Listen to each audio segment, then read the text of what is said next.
Summary of Infotopia. How many minds produce knowledge? By Sunstein. Sharing what you know. Individuals have bits of information that, if shared, would benefit the groups to which they belong. However, groups often fail to put all this information together. As a result, everybody suffers. You can make this information available in 4 basic ways. 1. Deliberating, or educating one another about your points of view. 2. Gathering ideas from individual members, then averaging them. 3. Setting up a prediction market, in which group members communicate their positions by buying and selling resources. 4. Creating online meeting places where group members share ideas. The Internet enhances both constructive and destructive communication. It puts you in touch with the people of your choice, which often means those who think as you do. If you connect exclusively with like-minded people, you can enclose yourself in an information cocoon, where you hear only what you want to hear. Imagine how destructive this would be for a business. If your organization heard only good things, it would miss all kinds of warning signs. Why deliberation works. Aristotle believed that each member of a group contributed different useful elements to the whole. Modern philosopher John Rawls looks at deliberation as a way of pooling information. Discussion is a way of combining information and enlarging the range of arguments. Historically, the convention that wrote the U.S. Constitution is an example of rational deliberation that worked. James Madison described the convention's process as one in which the members talked together to build a greater understanding of truth. However, the Anti-Federalists pointed out the drawbacks of deliberation with their warnings about constant arguments and disagreements.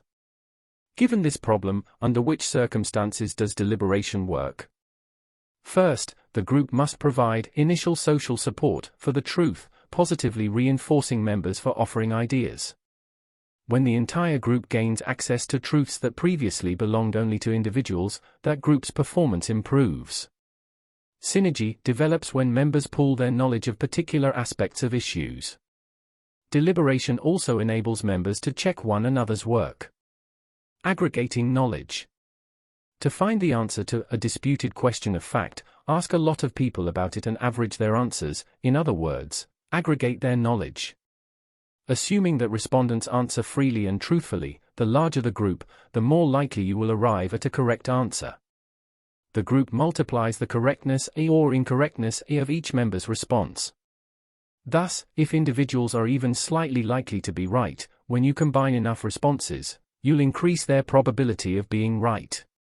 Unfortunately, the process works the other way too. If people are slightly likely to be wrong, adding their responses to the groups will increase the chance of error. Nevertheless, statistically averaging group knowledge often produces better judgments than does, say, asking an individual expert.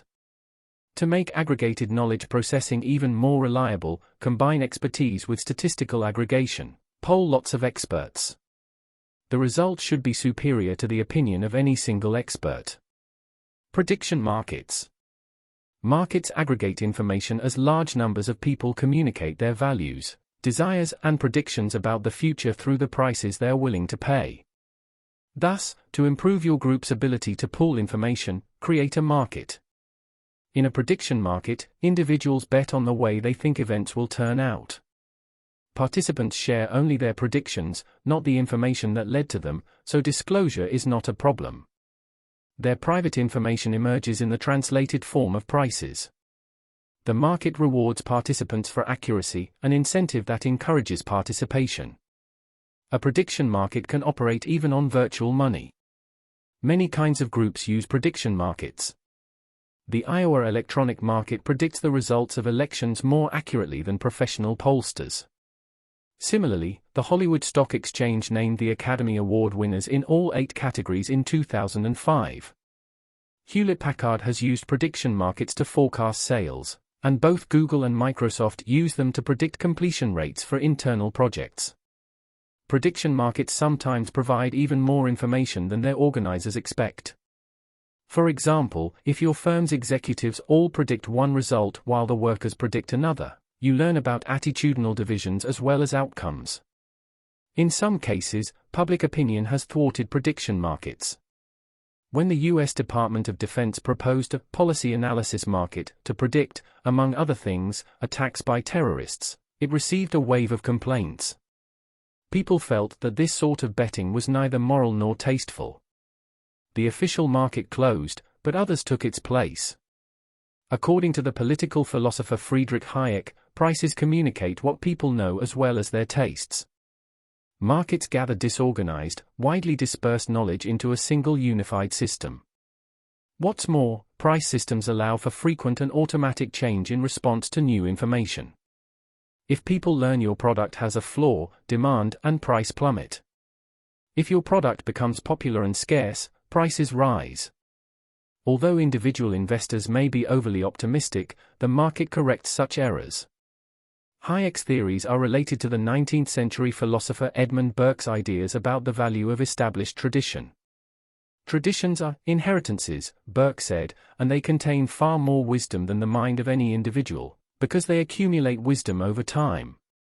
However, traditions are sometimes the crystallized residue of earlier informational or reputational cascades, in which individuals let themselves be carried along by a group. Traditions may last because people dislike change, rather than because the traditions are correct or useful. Internet as aggregator. In collaborative filtering, you gather information from a number of sources. Amazon compares your book purchases with those of people who have bought similar books to make predictions about what you might like. Similarly, Netflix asks you to rate the DVDs you've watched to gauge your taste, then compares your ratings to others to predict how much you will like different movies. For both service providers, these predictions can be incredibly accurate. Wikis are sophisticated mechanisms for integrating multiple perspectives, such as those of the volunteers who write and edit the online encyclopedia, Wikipedia. The result is a free encyclopedia that is comprehensive, up-to-date, surprisingly accurate and continually improving. If someone abuses Wikipedia's democratic access by planting false or biased stories, volunteers usually correct the entry quickly. Open-source software, such as Linux, which Linus Torvalds first developed in 1991, is another example of successful electronic collaboration. It belongs to no individual or company, and is not protected by legal safeguards. Anyone can edit the code, as long as he or she is willing to share any improvements. Blogs are a new way to aggregate information. Evading traditional constraints on publishing, they are available to everyone. Information posted on blogs can spread around the internet with incredible speed, and at their best, blogs work well to expose errors. At their worst, of course, blogs spread misinformation. The pitfalls of groups. However, group deliberation also can intensify individual biases. Often, people don't think very clearly. They judge by past experience, which is not necessarily representative of current situations. For example, if you've recently experienced an illness or accident, you'll believe that sort of event is likely to reoccur. Thus, people buy flood insurance after floods. Using the representativeness heuristic, or rule of thumb, people develop opinions based on their previous experiences with a certain category of events or individuals. Groups are especially prone to these kinds of errors, because of the biases of their members. The group atmosphere tends to amplify misjudgments, based on how relevant a past example seems. In groups with systematic biases, such as racism, which filter out crucial information, aggregation only increases the wrongness of their judgments. The anchor, the person who makes the first claim, may set the tone of the discussion. Because of a combination of informational pressures and social influence, groups are both more confident and more rigid than individuals. Members imitate the behavior and thinking of the others in the group. Groups make better decisions than individuals if they have full access to the knowledge of each member, but not if they focus on what they already know. This is one variation of the common knowledge effect, groups' tendencies to value shared knowledge more than individual expertise. If a group contains hidden profiles, individuals who know crucial information the group cannot access, it is susceptible to informational cascades. One person shares a judgment, influencing a second person, who may have been undecided, causing a third person to see the idea as being already respected by peers. The trend spreads through the group, smothering independent judgment. A reputational cascade is similar to an informational cascade, except that individuals go along with the group to save face, even if they disagree.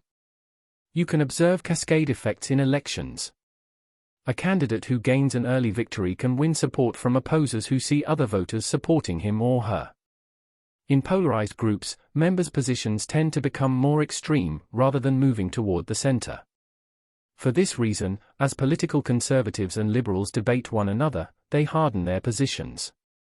Homogeneous groups, in contrast, are susceptible to groupthink, in which members think more and more alike. Deliberation can make group members more certain of their positions and may actually lead to a narrower range of views. In theory, the internet offers tremendous possibilities for aggregating knowledge, but it actually doesn't always work that way. Conservative blogs are rich with links to conservative websites. The same is true, of course, for liberals. As a result, conservatives talk to conservatives, and liberals to liberals, and little interaction or cross-fertilization of ideas takes place. Instead, each group reinforces its existing views. Improving group decision-making. Despite the weaknesses and failings of group decision-making, groups perform better than individuals in several areas. Individuals are susceptible to egocentric bias, believing that others think as they do. The very presence of others in the group offers counterexamples. Individuals are more likely to engage in hindsight bias, the false belief that they would have foreseen the outcome of a past event. If you choose to make decisions in a group, select a method that fits your situation. Take these steps to increase the likelihood that group members will share knowledge and information. Welcome open debate. Train members in team processes. Improve information flow among ranks. Organize institutional incentive systems to reward disclosure and sharing. Use secret ballots or trained mediators to reverse the tendency to discount the opinions of low-status individuals and to encourage them to take an active role in deliberation. Assign group members to prevent groupthink by acting as devil's advocates. Give group members specialized roles to encourage others to seek out their expertise.